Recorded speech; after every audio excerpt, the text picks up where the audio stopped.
What's up? It's Coach Jared. So this is the last video on breathing movement. So went through the cozy baby, laying on your back, more about just feeling your breath and just becoming more aware of how you're breathing through the stomach and how you're breathing through your back and chest. Then we did the seated toe touch. So again, just a different position, but also a very common position that's restricted for most people. Just thinking like you're hanging, touching the toes. How often you go down and just pick things up off the ground. So this was just again trying to get you to engage the core, focus on drawing the belly button and the ribs in, and getting a little bit more mobility through the low back and the upper back with your reach. And now this last one is going to be a half kneeling stacked position with breathing. This is a really common position, probably like everyone's done this at some point. Either it's thinking about stretching your quads, or thinking about your deep hip flexors.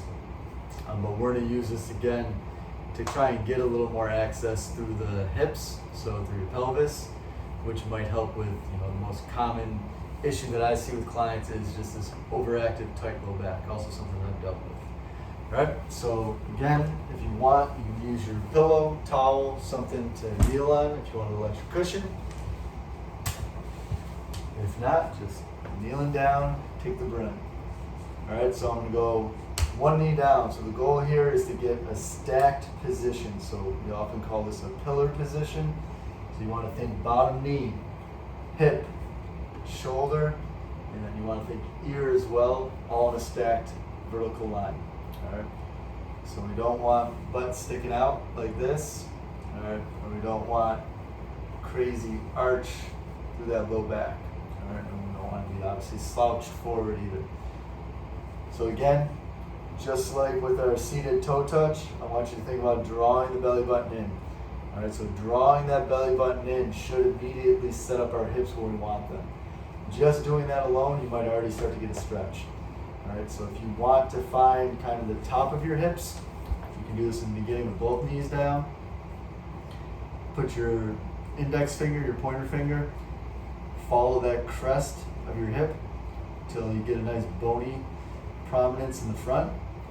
And then in the back, use your thumb to kind of just follow that ridge of the top of your hips just as far back as you can, so you got a hold of your hips right there. So now I can kind of feel them as they move. All right, so I got a hold of my hips. So I'm going to keep that position in this half kneel.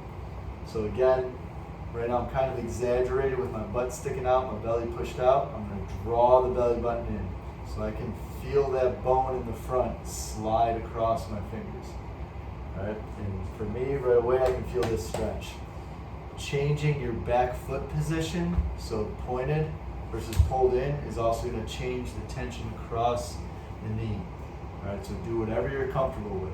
All right, if you want to take tension off, start with the knee pointed away or the toe pointed away. All right, if you want to add a little extra or the toe pointed away, you're not feeling enough of the stretch, then pull it in. All right, so again, belly button pulled in, ribs pulled down. So again, if I go back to that bone in the front of my hip and then I find the bottom of my ribs with my thumb, I want to think about squeezing that space in.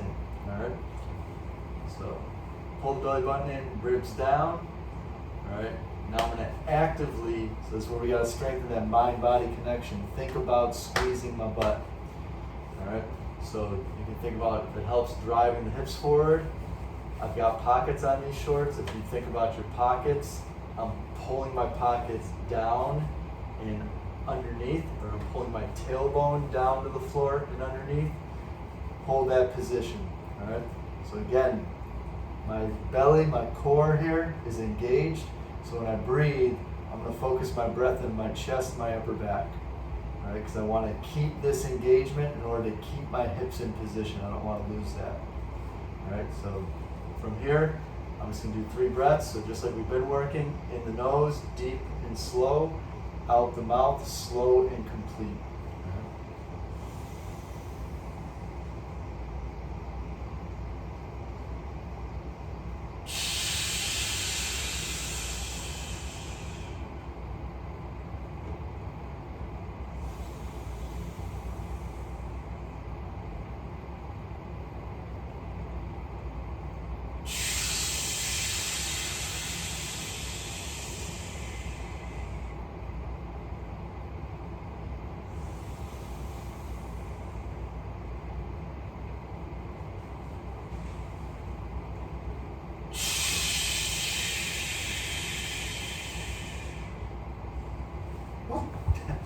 All right, so that's a pretty intense stretch, holding that position.